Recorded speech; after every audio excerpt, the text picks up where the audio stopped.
Una investigación de Capital 21 sobre un tema relevante para la Ciudad de México.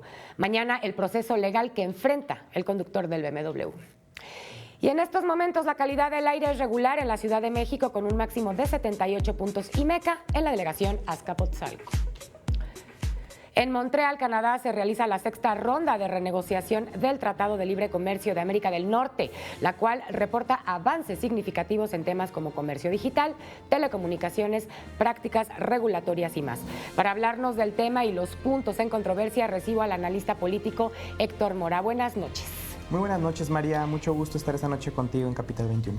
Gracias. ¿Cuáles son los puntos de mayor controversia en esta sexta ronda del Telecán? Los puntos de mayor controversia pueden ser los pendientes que todavía tiene la sexta ronda del Tratado de Libre Comercio.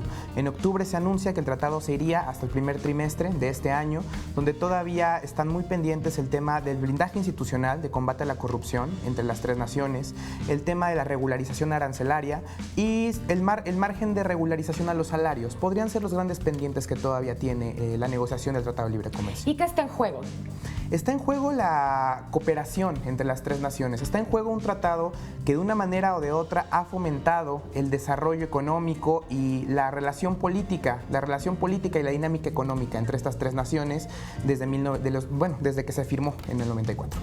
Ahora, está la posición del canciller mexicano. ¿Cuál debe de ser su forma de actuar? Su forma de actuar tendría que ser imparcial. En algunos momentos se ha mostrado ambiguo en cuanto a su postura. Por un lado, ha dicho que a México no le perjudicaría la salida del Tratado de Libre Comercio. Por otro lado, dice que habría que replantear y por otro lado dice que es elemental que México se mantenga en el Tratado de Libre Comercio. Tres posiciones que han sido encontradas, me queda claro, totalmente a expensas de las declaraciones del presidente Trump. Ahora, México está en una posición crucial con el Tratado de Libre Comercio. ¿Qué es lo que más conviene a México? Lo que más conviene a México es mantenerse dentro del Tratado de Libre Comercio, un tratado que sí tiene que replantearse ciertos puntos. México no es el mismo que hace 10, que hace 20 años. Sí tenemos que quedarnos con ciertos bemoles que tienen que analizarse, sobre todo de cara al próximo proceso electoral. Todo indica que el próximo proceso electoral va a definir el proceso del Tratado de Libre Comercio, porque lo plantea llevarlo hasta después de las elecciones.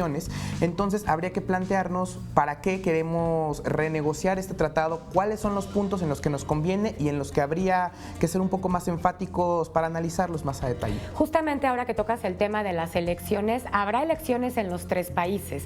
En México es presidencia y es jefatura de gobierno, entre otras cosas, pero también en Canadá y en Estados Unidos hay otras elecciones. ¿Cómo repercute esto en el Tratado de Libre Comercio?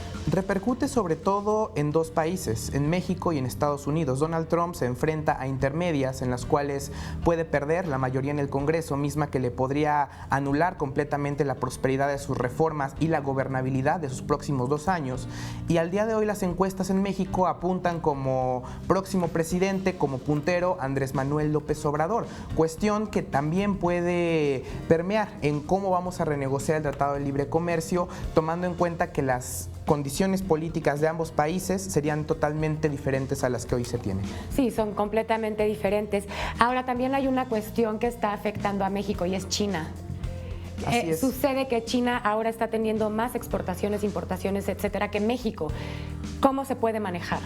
Tenemos que abrirnos a otros mercados. Si bien el Tratado de Libre Comercio para México representa gran parte de sus importaciones, exportaciones, se habla incluso que salirnos del tratado o una mala negociación haría que México en el primer año perdiera 2 puntos del Producto Interno Bruto y al siguiente 4. Por eso habría sí que diversificar nuestros mercados y claro que sí, voltear a ver a otras potencias económicas que hoy en día nos están demostrando tienen más margen de negociación sobre la mesa.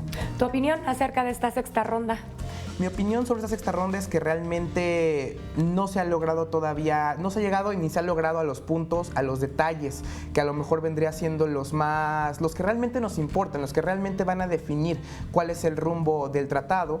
Y mi opinión es que sí se tendría que llevar la negociación hasta pasando el proceso electoral, porque definitivamente hoy es un México muy diferente al que nos podríamos enfrentar a partir del 1 de julio. Justamente. Gracias, Héctor. Muchas gracias.